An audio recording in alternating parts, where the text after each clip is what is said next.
Assalamualaikum warahmatullahi wabarakatuh. Perkenalkan, nama saya Hasnawati Nur, NIM 45221033 dari kelas 3B D4 Administrasi Bisnis. Kali ini saya ingin membahas materi tentang fraud.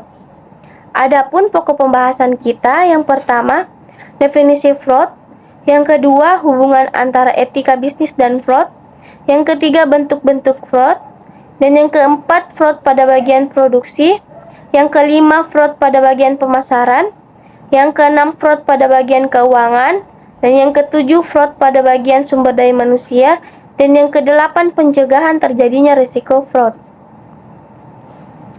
Pernahkah teman-teman mendengar istilah fraud? Fraud adalah salah satu tindakan tidak terpuji yang dapat merugikan perusahaan maupun diri sendiri.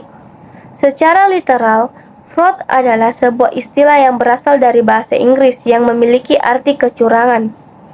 Tindakan ini dapat berupa pemalsuan keuangan yang dilakukan secara sengaja untuk menipu pihak terkait. Fraud juga dapat diartikan sebagai tindak yang melawan hukum dan sebuah tindakan ketidakberesan yang dilakukan oleh pihak internal maupun eksternal perusahaan demi meraup keuntungan pribadi. Selain tidak terpuji, fraud sangat merugikan perusahaan dari segi material maupun imaterial. Selanjutnya, ada hubungan yang erat antara etika bisnis dan fraud, bahwa segala sesuatu tindakan yang bersifat fraud bisa dikategorikan sebagai pelanggaran etika. Dari definisi tersebut, dapat kita pahami bahwa fraud merupakan bentuk tindakan kejahatan yang bersifat disengaja, baik dilakukan secara langsung maupun tidak langsung. Sebagai contoh, praktek korupsi yang banyak terjadi merupakan salah satu dari kecurangan yang didapati dalam etika bisnis. Etika bisnis menyangkut moral, kontak sosial, hak-hak, dan mengatakan bahwa praktek korupsi adalah tindakan tidak bermoral dan tidak beretika. Maka setiap insan bisnis yang tidak berlaku jujur, pelanggaran kreditur, pemegang usaha maupun pesaing dan masyarakat, maka ia dikatakan tidak etis dan tidak bermoral. Selanjutnya, ada 4 jenis fraud yang dapat kita jumpai. Jenis fraud yang pertama adalah korupsi. Praktik fraud yang satu ini marak terjadi di Indonesia. Korupsi yang ada bisa berupa penyuapan, pemerasan, sampai dengan penyalahgunaan informasi. Dari adanya tindak korupsi dapat memunculkan gratifikasi atau pemberian hadiah demi kepentingan dalam jangka waktu yang panjang. Yang kedua, penyimpangan aset menjadi kasus fraud yang paling umum terjadi di sebuah perusahaan. Tindakan ini meliputi berbagai jenis penyalahgunaan aset yang dipercayakan pada pelaku fraud. Penyimpangan dalam bentuk ini juga dapat menjadi salah satu tindak fraud yang cukup mudah untuk dideteksi selama proses pencatatan dan pengecekan internal yang dilakukan dengan baik dan sesuai prosedur pengawasan. Yang ketiga, pencurian data. Data merupakan salah satu aset yang cukup krusial dalam perusahaan. Data ini umumnya meliputi identitas pribadi konsumen dan hal lainnya yang berkaitan dengan operasional perusahaan. Tindakan ini bukan hanya dapat merugikan perusahaan namun juga masyarakat luas, khususnya data pribadi orang yang bersangkutan. Pencurian data yang terjadi pada perusahaan dengan data-data yang terpusat dalam komputer lazim disebut dengan computer fraud. Yang keempat, penggelapan uang. Seperti halnya dengan pencurian data, pada penggelapan uang, para pelaku yang ada cenderung menyalahgunakan kepercayaan yang telah perusahaan beri untuk melakukan berbagai tindak penyelewangan. Kasus penggelapan dana ini berkolerasi dengan white collar crime seperti multi-level marketing dengan penerapan skema Ponzi. Alhasil, dana yang seharusnya diolah justru disalahgunakan untuk kepentingan pribadi. Selanjutnya, fraud pada bagian produksi.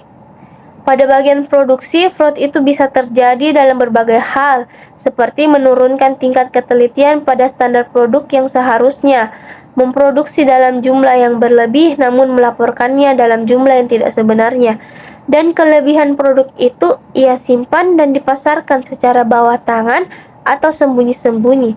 Tindakan lainnya seperti melaporkan kerusakan mesin pabrik dalam bentuk hakabisnya humor, ekonomis, orderly, atau mesin, dan harus diganti dengan yang baru. Usulan ini bisa saja terjadi karena faktor sudah adanya kesepakatan dengan pihak perikanan bisnis dan ada jumlah fee ataupun bonus yang bahkan ia terima nantinya. Adapun berbagai bentuk tindakan fraud di bagian produksi seperti mencampur produk tertentu dengan jenis lain, namun tidak terlihat jika dianalisis secara sederhana, seperti mencampur sampo dengan air, pewangi pakaian dengan air, dan sebagainya. Selanjutnya, fraud pada bagian pemasaran. Untuk bagian pemasaran, tindak fraud bisa terjadi dalam beberapa bentuk yang secara umum seperti mengubah biaya advancing dengan harga yang berbeda dari yang berlaku umum yang dengan alasan-alasan tertentu. Atau kadangkala bagian pemasaran mengatakan bahwa penurunan angka penjualan menurutnya bukan karena kesalahan pada bagian pemasaran, tetapi pada bagian produksi yang tidak mempunyai standar produksi terhadap hasil produksinya. Pada bagian ini biasanya pihak manajer pemasaran mulai mencari-cari kelemahan atau membandingkan hasil produk yang dimiliki dengan produk dari perusahaan lain yang sejenis. Bentuk-bentuk fraud membuat rencana biaya promosi yang berlebihan atau memberi kesan bahwa dibutuhkan promosi besar-besar dan itu terkesan di luar kewajaran sehingga di sini dibuatnya anggaran biaya promosi yang lebih besar dari event yang dilaksanakan. Selanjutnya, fraud pada bagian keuangan. Adapun untuk bagian keuangan itu sudah jelas jika fraud itu berkaitan dengan perubahan angka-angka pada laporan keuangan, di mana angka-angka tersebut tidak lagi disajikan sewajarnya tapi sudah dirubah-rubah, dan itu sendiri sering terjadi karena adanya tekanan dari pihak manajemen. Sehingga informasi yang diperoleh oleh publik adalah bukan lagi informasi dengan data yang sebenarnya, namun sudah penuh dengan rekayasa.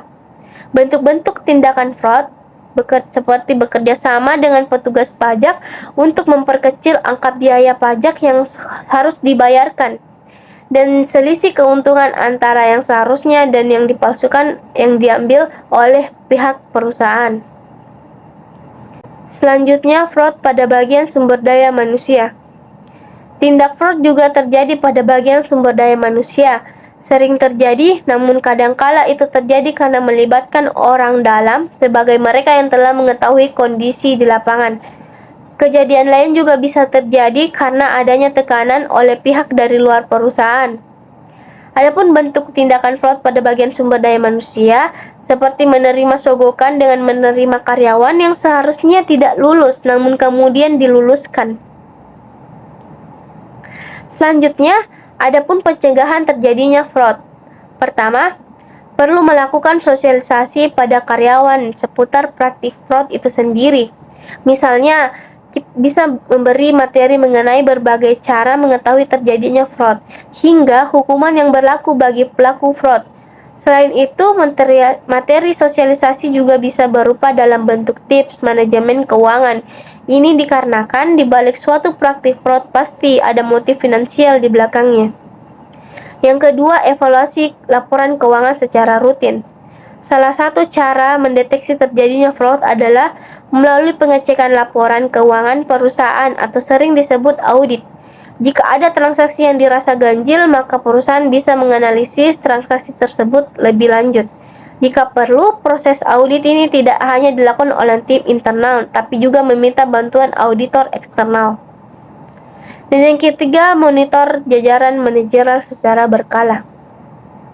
Jajaran manajerial pada perusahaan menjadi salah satu pihak yang memiliki wewenang cukup besar dalam perusahaan. Oleh karena itu, sebagai pemilik perusahaan, wajib untuk terus memonitor kinerja mereka. Misalnya saja, bisa mencari tahu apakah selama ini mereka telah bekerja sesuai SOP atau tidak. Dengan disiplin SOP, maka potensi terjadinya fraud tersebut bisa berkurang. Dan yang keempat, berikutnya jangan lupa juga untuk memberikan hukuman yang tegas bagi pelaku fraud. Hukuman tersebut tidak terbatas pada hukuman internal saja seperti pemecatan, tapi juga melaporkannya kepada pihak yang berwajib. Diharapkan hukuman ini akan membuat pelaku jera dan karyawan lainnya tidak akan berani untuk mengulangi perbuatan tersebut.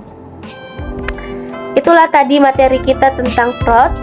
Sekian dari saya, apabila ada salah kata mohon dimaafkan. Assalamualaikum warahmatullahi wabarakatuh.